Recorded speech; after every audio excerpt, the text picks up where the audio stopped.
الحمدلله ثم الحمدلله چې الله جل شانه مونږ ته د اسلام غني عظیم نعمت را کړی دی او مونږ یې مسلمانان پیدا کړیو په دنیا کې قومونه وخت یې او د هر یو قوم لپاره مذهبي اصول او ضابطه د یو دین دی په هغې باندې روان دي د هر چا یو دین دی نصارا او پیرنګیان هم په یو دین باندې دي یهود هم په یو دین باندې دي او مجوس هم په یو دین باندې دي یو مذهب اختیار کړی دی یو لارې ځان ته ایستي ده او هندوان او سکان هم په یو دین باندې دي بغیر د دین نه په دنیا کې یو قوم په حیثیت د قوم وخت نشي تیرولی او اسلام او مسلمان هم په یو مذهب باندې دی په دین اسلام باندې د الله جل شانه باندې په نږدې د الله پاک په نږدې چې په کوم یو دین او په کوم یو مذهب باندې چاته څه ملاویږي نو هغه دین اسلام دی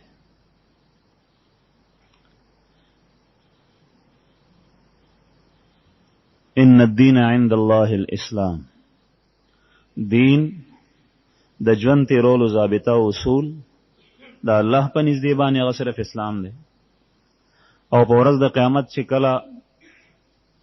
خلق لاړ شي الله جل شانه ته مخې ته ودرېږي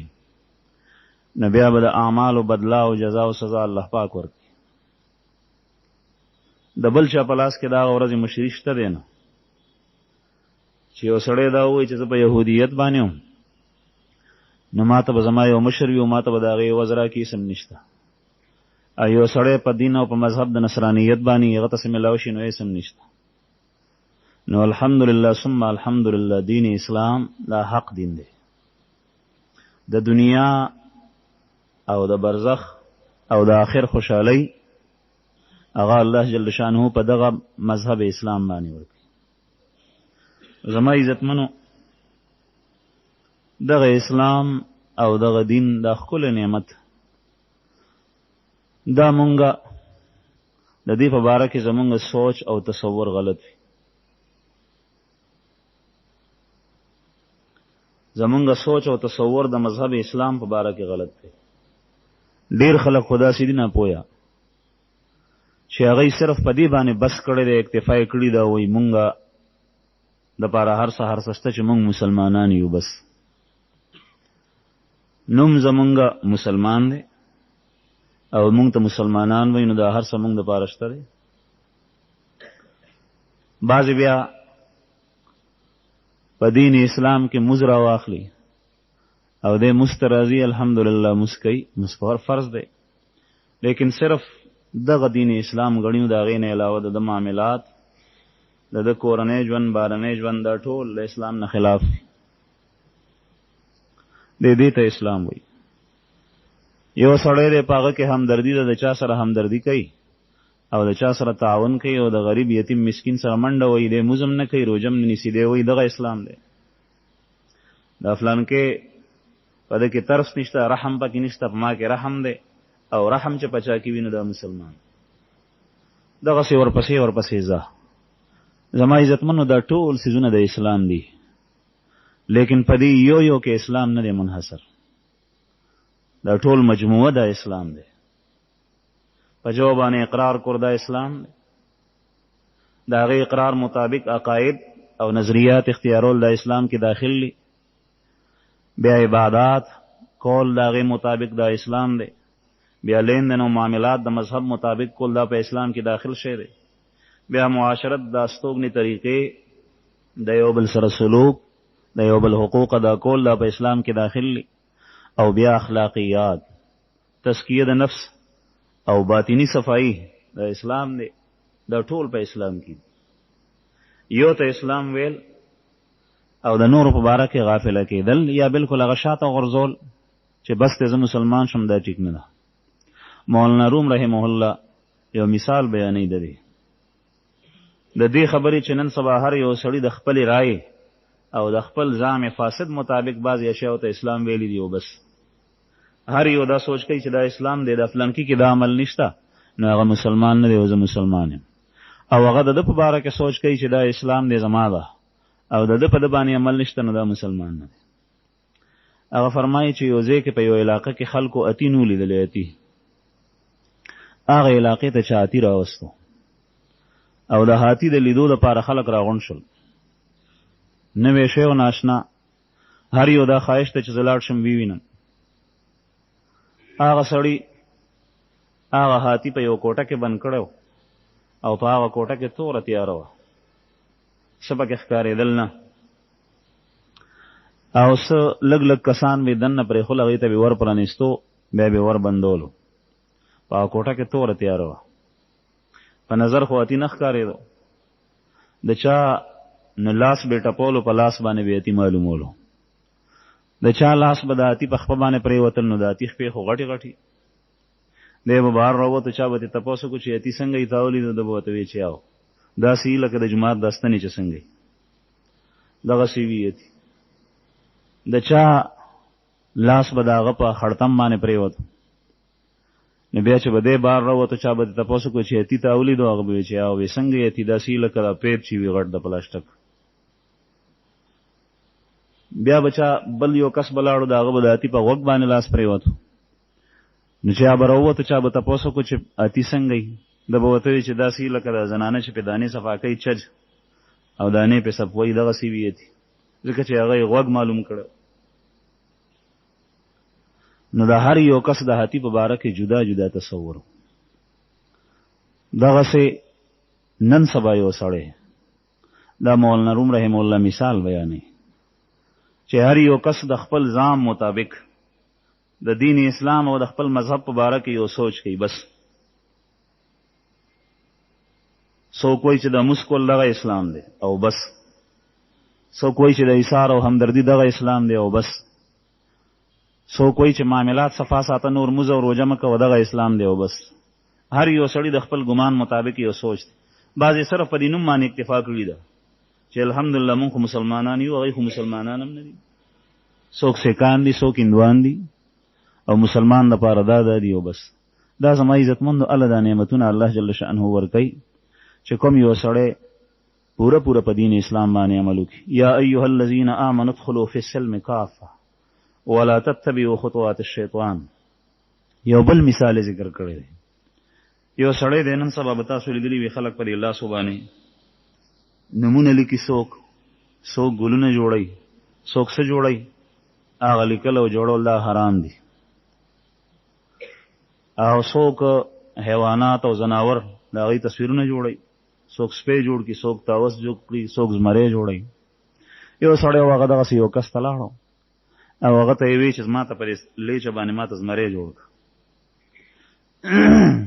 هغه ورته لګیا شو زمری جوړولو، هغه ستنې راواغېسته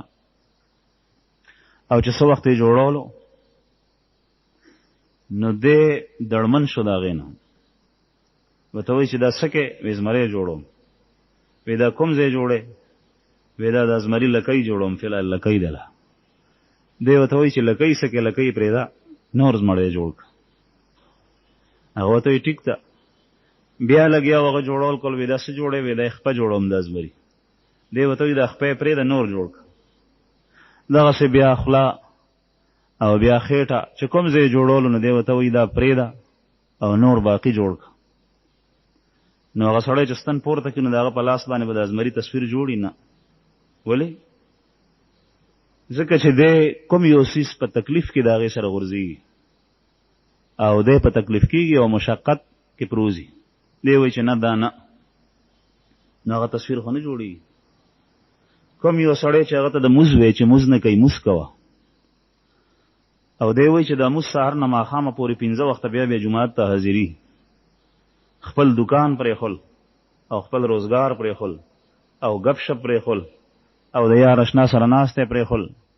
او کور کې چې کوم دی نو د بچو سره مشغولتیا دا پرېښول او مونځ ته تلل دا خو ډېره ګرانه ده. نو د اسلام خو نور احکام شته. دا مونځ که ما نه پاتې شو نو زه به توبه وباسم او مونځ که مې پرېښو نو څه چلو شو. روژه شته دی، زکات شته، رښتیا وینا شته، د معاملاتو صفایي شته. کوم یو سړی چې د هغه معاملات ګنده دي، مونځ ته په پابندۍ سره راځي او د ده لین دین او کاروبار خراب دی، حرام پکې اخلي، ده ته وایي چې دا معاملات دي ګنده دي، دا مه کوه. دی په دې خپل زړه کې وایي چې زه کم از کم مونځ خو کوم، فلان کې مونځ نه کوي. نو دغه معاملات دا خو ډېره ګرانه ده، دا زما د حصول او د ګټې یو ذریعه ده، یو لار ده. که زه دا دکانداري پرېږدم او دا کاروبار پرېږدم، نو زه بیا ګټم څنګه؟ بچو ته به څنګه راوړم؟ زه خو دا نشم پرېښی، دې دا نشي پرېښی.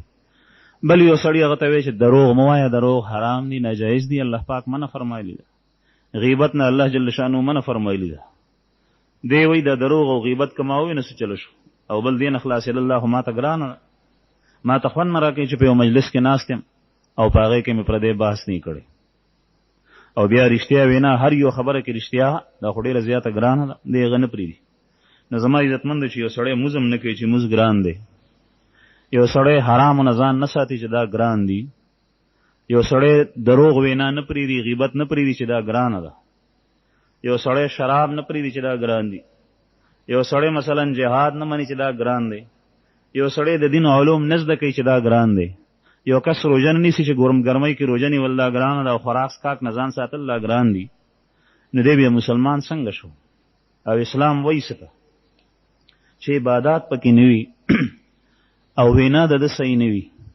او معاملات د اسلام په رنګ کې نه وي درست، نو بیا اسلام څنګه شو؟ زما عزتمندو، اسلام د دې ټولو مجموعه ده. دغه وجه ده چې نن موږ سبا کمزوري یو او د الله جل شانه نصرت او مدد زموږ سره شامل حال نه دی. د هغې وجه دا ده، الله جل شانه فرمایي: یا ایها الذین آمنوا اتقوا الله ولا تموتن یا ایها الذین آمنوا اتقوا الله حق تقاته ولا تموتن الا وانتم مسلمون. اے د ایمان والو، تاسو د الله نه ویریږئ لکه څنګه چې د هغه نه د یریدو حق دی. ولا تموتن الا وانتم مسلمون، او تاسو ممرئ په حالت د اسلام کې عمرئ. صرف تقوا دغه اسلام دی. او اسلام څه شی دی؟ د اسلام معنی دا زما عزتمندو دا زده کوي. اسلام ویل کېږي د یو عظیم ذات په وړاندې خپل سر ټیټول او داغه هر یو حکم منل او هغې ته غاړه کېښول، دې ته وایي اسلام. اسلام معنی د تسلیمول، حواله کول. ته د خپل سر د الله جل شانه هر یو حکم ته ټیټ کې او په کرښې ورته کېږدې او وایې چې یا الله ته زما باره کې ما ته څه امر کې او څه حکم کې، نو زه به هغه منم. دې ته وایي اسلام. که چېرې هغه تا ته یو حکم درکوي او ته سر پورته کې چې نه دا نه دا ګران دی یا دا زه نه منم دا بل، نو دا اسلام نه شو. د اسلام معنا دا ده، په خپله لفظ د اسلام کې دغه پرته ده چې د چا په وړاندې د تسلیم سر ټیټول او د هغه هر یو خبرې ته او هر یو حکم ته غاړه کېښول، دې ته ویل کېږي اسلام. قرآن کریم کې د ابراهیم علیه السلام د واقعې نه دغه معنا صفا ښکاره کېږي. ابراهیم علیه السلام ته الله جل شانه امر وکړو په ذریعه د وحي چې دا خپل زوی دی حلال کا او د الله په نوم باندې قرباني کا او ذبح کا. قرآن کریم کې تفصیلی واقع د ابراهیم علیه السلام او د اسماعیل علیه السلام راغلی. ابراهیم علیه السلام واقع خواته نه یادوم ټوله. ابراهیم علیه السلام اسماعیل علیه السلام روان کو او کوم ځای چې قرباني کولو هغه ځای ته یې بوتلو او چې څومره د ذبح او د قربانۍ دپاره څه کول غوښتل هغه ټول کارونه یې وکړل. اسماعیل علیه السلام یې په ځمکه سملولو او چاړه په لاس کې راواغشته او بیا یې سترګې پټې کړې چې یاسیني زما په دې زوی باندې رحم او ترحم راشي او د الله جل شانه په حکم کې تقصیر او کوتاهي ونه شي او بالکل تیار او ذبح ته او حلالولو ته. نو الله جل شانه دغه وخت دا کیفیت تاسو وګورئ چې په دې کې هلته نه را روان شوي د کور نه او مثلا چې کوم شی ته ضرورت و چاړه او پړې هر یو شی غیر وړي دي او بیا ابراهیم علیه السلام لګیا کېږي اسماعیل علیه السلام سملی، نو دا هر څه وشو. دغه کیفیت الله جل شانه په داسې شان باندې بیانوي: فلما اسلم وتله للجبین ونادیناه ان یا ابراهیم قد صدقت الرؤیا. فلما اسلم، کله چې د دواړو پلار او زوی اسلام راړو، نو فلما اسلم سمانه ده اسلام خو هغوی د مخکې نه ابراهیم علیه السلام خو د الله جل شانه پیغمبر دی دلته لغوي معنا مراد ده او مطلب یې دا دی چې کله د الله جل شانه حکم ته سر په لیکه باندې کېښو او هغه یې من وعن ټول تسلیم کو او پلار او زوی دواړو ته نسبت شوی دی ابراهیم علیه السلام د خپل فعل او قول نه دا ظاهروي چې یا الله تا ما ته څه امر کړی نو زه هغه منم زه هغه کار کوم او دا دومره مې وکړل او دا مخکې کوم او اسماعیل علیه السلام چې پلار ورته څنګه ویلو هغه شان هغې ته تیار دی په ځمکه باندې پروت دی نو دا ټول کارونه چې وکړل دا تپوس نه کوي چې یا الله دا خو زما زوی دی او زوی بیا نیازبین زوی او په بوډاوالي کې چې د ابراهیم علیه السلام عمر هغه 100 کالو ته نږدې و دغه وخت کې الله جل شانو زوی ورکړی دی نو بیا څومره خوږي یا الله دا زوی ذبح کول دا څنګه دي دا تپوس هم نه کوي نه په هغې کې پسوپیشت کوي او نه د هغې نه انکار کوي فورا مني دې ته ویلی کېږي زما عزتمند اسلام نن سبا چې کوم یو حکم د اسلام زمونږ مخې ته راځي زمونږ تصور او سوچ دا وي چې په دې کې څه خیر دی په دې کې دنیاوي لحاظ سره مونږ ته ګټه شته او که نشته په دې کې تاوان څومره دی داسې ده لکه چې د الله جل شانه نه علیاذ بالله ثم علیاذ بالله مذهب د هغه د اسلام او مونږ پیدا کړي هغه یو د هغه مخلوق او د هغه په مذهب او د هغه په راستولي دین باندې مونږ ډېر ښه پوهېږو چې دا کار په دې کې څه حکمت دی په دې کې څه فایده ده زما عزتمندو عرض مې دا کولو چې دین اسلام دې ته ویلی کېږي چې انسان د هغه سوچ د هغه قول او وینا د هغه عمل او د هغه عبادات او د هغه معاملات او معاشرت او اخلاقیات دا ټول د الله جل شانه د حکم مطابق او دې دا هر څه مني او هر څه کوي او که چېرته ترنه تقصیر او کوتاهي وشوه نو فورا الله جل شانه ته رجوع کوي او توبه وباسي دې ته ویلی کېږي اسلام او دې سره خپل ظاهر او باطن دا دواړه د اسلام مطابق جوړ کړي دغې ته ویلی کېږي تقوا او پرهیزګاري چې د الله جل شانه نه یر او خوف د انسان په زړه کې پیدا شي او د الله جل شانه د عذاب نه ځان بچ کړي او د الله پاک د نافرمانۍ نه او د هغه د معصیاتو نه ځان بچ کړي واخر دعوانا الحمد لله رب العالمین الله رب العالمین والعاقبة للمتقین والصلاة والسلام على خير ربنا ظلمنا أنفسنا وإن لم تغفر لنا وترحمنا لنكن من الخاسرين الرجيم بسم الله الرحمن الرحيم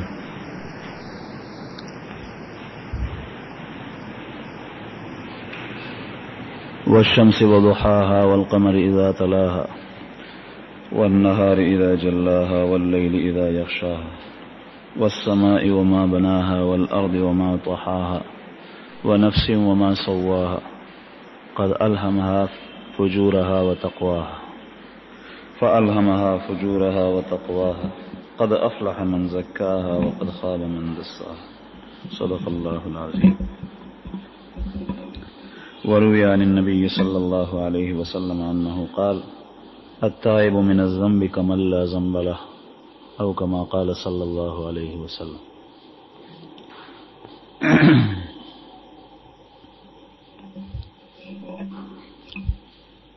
محترمو عزیزانو طالبانو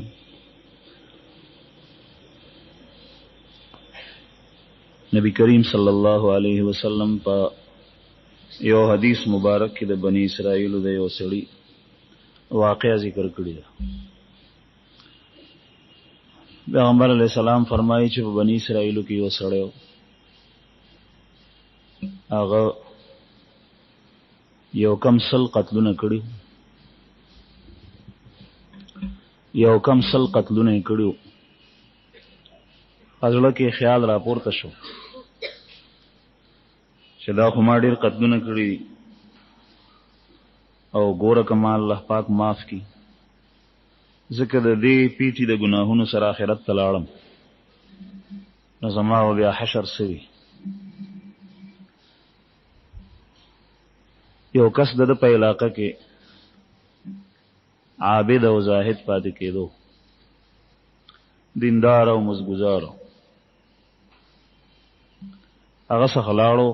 هغه نه تپوس کوي چې ما یو کم سل قتلونه کړي دي او اوس زما د معافۍ څه صورت شته چې ما الله پاک معاف کړي دلته او زمانه دا پیټې لري شي او آخرت ته زه دغسې پاک او صاف لاړ شم. هغه عابد او زاهد، هغه دینداره سړی، هغه ورته وایي چې لرې شه زما د مخې نه، تا یو کم سل قتلونه کړي دي، یو قتل دومره دی چې په هغې باندې سړی د همیشه د جهنم د عذاب مستحق ګرځي، او تا دومره قتلونه کړي دي او بیا هم ته د معافۍ صورت لټې. هغه کس سره توره وه په لاس کې او هغه نیک سړی هم قتل کو چې زما د معافۍ خو هسې هم څه صورت نه کېږي، نو چې شمېر خو یې 100 پوره کړم. بیا چې کله دا قتل وکړو نو په هغې باندې بیا خپېمانو او بیا به یې په زړه کې دغه دایې راپورته کېده او دا سوچ به کولو چې دا به څه شي که زه آخرت ته لاړ شم دا خو به ډېره ګرانه شي. بیا چا څخه رالو تپوس یې د خلکو نه وکړو، چا ورته وی چې د دې مسلې په باره کې تپوس کوې نو د فلانکي کلي ته لاړ شه. دا یو عالم ورته چا وښولو، فلانکي عالم دی هغه ته لاړ شه. هغه څخه رالو، هغه نه یې تپوس وکړو، هغه ورته وی چې د دې د معافۍ صورت شته دی، الله پاک به تا ته ستا دا ګناهونه ټول معاف کړي او د دې علاج دا دی چې ته توبه وباسه په اخلاص سره او فی الحال ته دا وکړه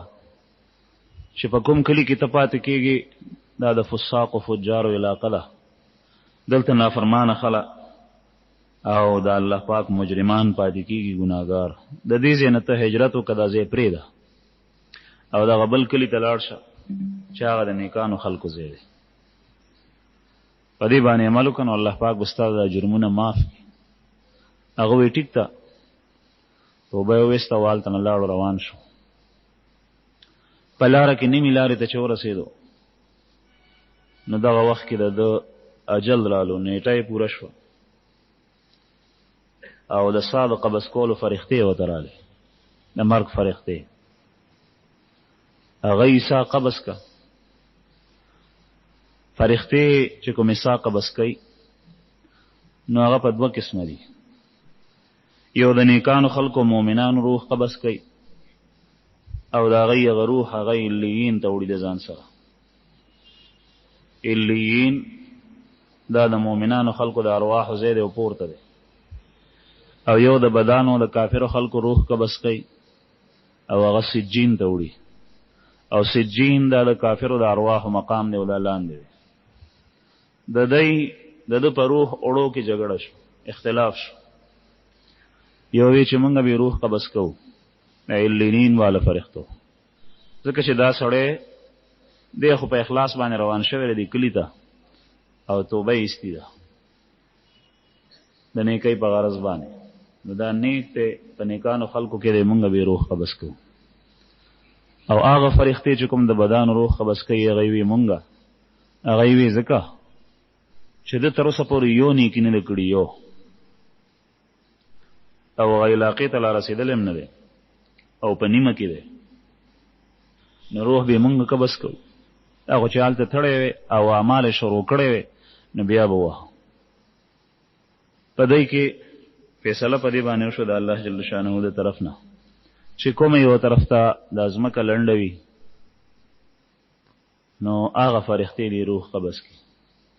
د کومې علاقې نه چې دی روان دی که دا مسافت دا کمو او دا ځمکه لنډه وه نو بیا دې د سجین والا فرښتې روح قبض کړي. او چې کومې نیکې علاقې طرف ته دی ځي که اپله فاصله کمه او مسافت کمو نو بیا دې هغه علیین والا فرښتې د روح قبض کړي. بعضې روایتو کې دا راځي دومره پورې چې هغه ځای لنډو کوم طرف ته چې دی روانو نو هغه فرښتو یې روح قبض کو چې کومې فرښتې د نیکانو خلکو ساه اخلي. او بعضې روایتو کې دا راځي چې هغه ځمکه وه خو ډېره، خو الله جل شانو هغې ته امر وکړو چې ته لنډه شه.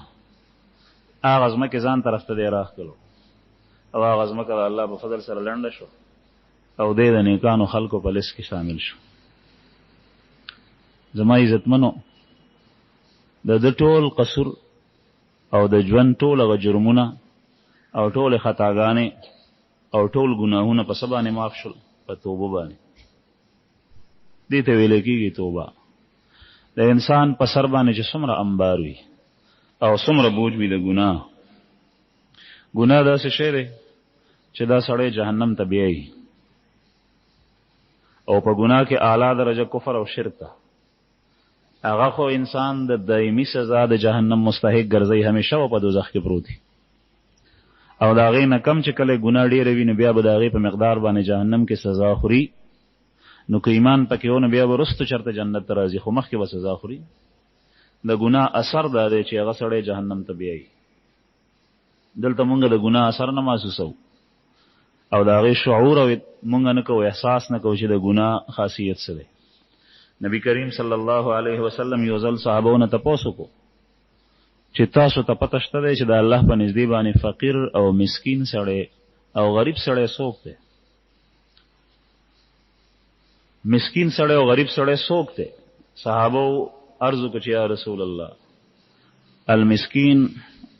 من لا متاع له ولا درهم له ولا دینار له.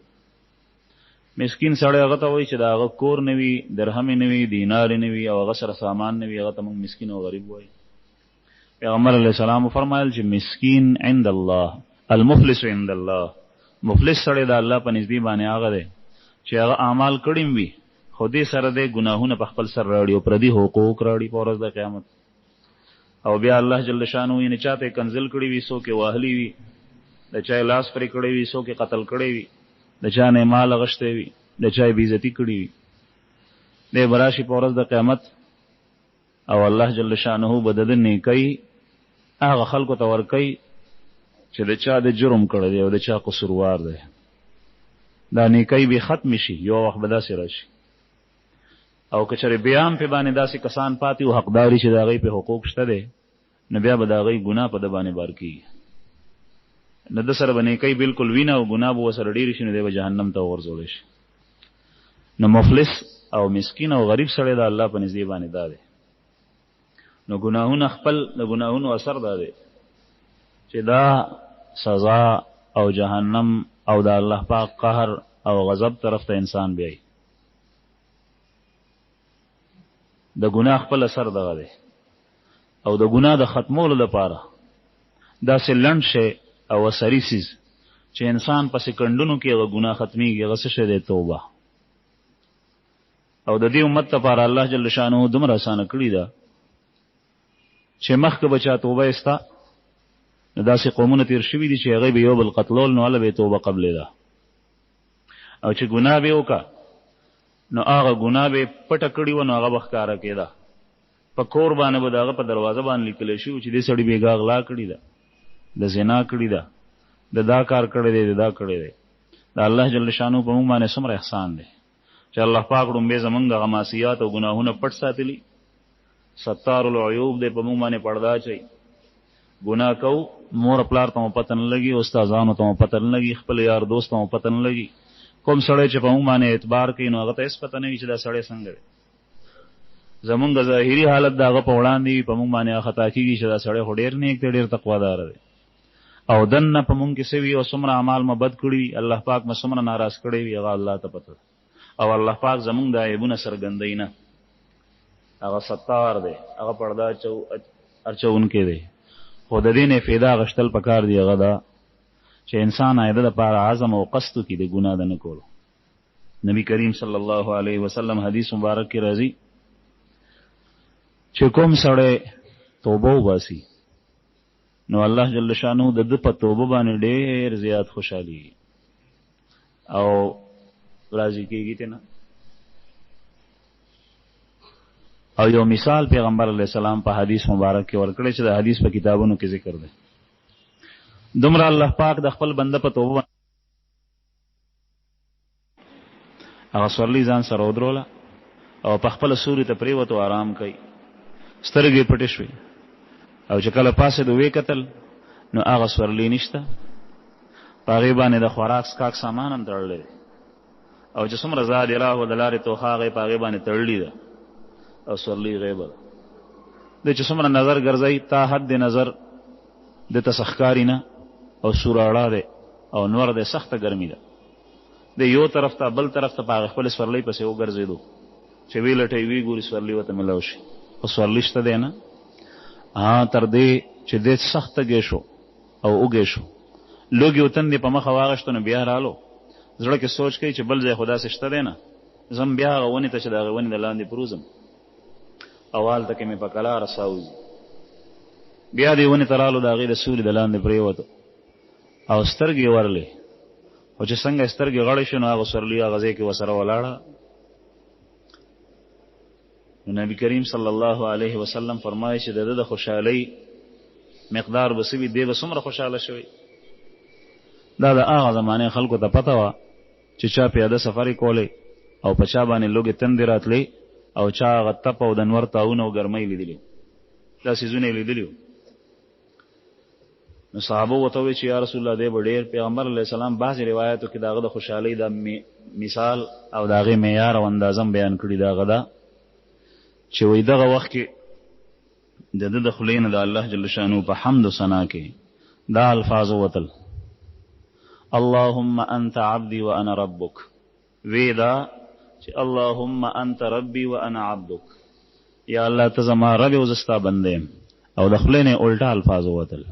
ته زما بنده او زستا رب د خوشحالۍ نه دومره حد ته دی رسېدلی چې دی په ځان نه پوهېدو چې زه څه ویم کله کله داسې وي د غم د ډېر تکلیف د وجې نه د انسان د خولې نه ګډې وډې وځي او چې کله ډېر خوشحاله وي نو بیا هم داسې کېږي نو دغه مثال نبی کریم صلی الله علیه وسلم بیان کو بیا فرمایي چې څومره دغه کس په دې خپله سورلۍ میلاوېدو باندې او په دې زاد راه باندې او د لارې په دې توخې باندې خوشحال شو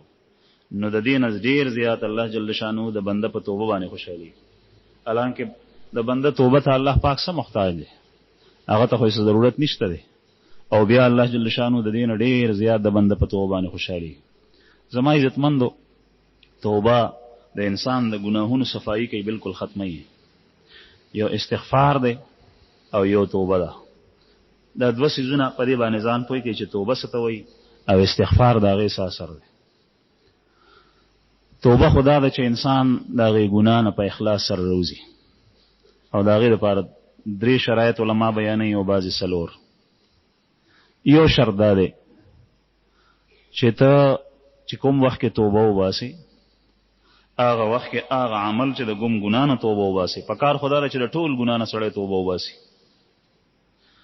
په خپله ځان ته وباسي یا د چا په لاس باندې وباسي چې زه تا ګواه ګرځوم چې نن نه پس ما د ټول ګناهونه پرېښول او دا ګناه مې پرېښوه نو چې څه وخت دی توبه وباسي دغه وخت کې لومبی شرط دا دی چې هغه ګناه یې تر کړي وي پرېښي وي بعضې سړی ګناه کوي لګیا وي دی توبه وباسي یا په خوله وایي توبه او یا غوږونو ته لاس وړي توبه نو چې ګناه کوي لګیا دی نو توبه څنګه شوه بیا د توبې معنی ده طالبان او عالمانو ته پته د تاب یتوبو په معنا د رجعه راځي رجوع واپس کېدل د یو کار نه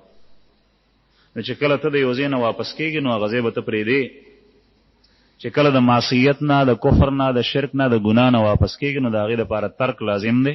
چې هغه به ته پرېږدې هغه ګناه او بیا دویم شرط دا دی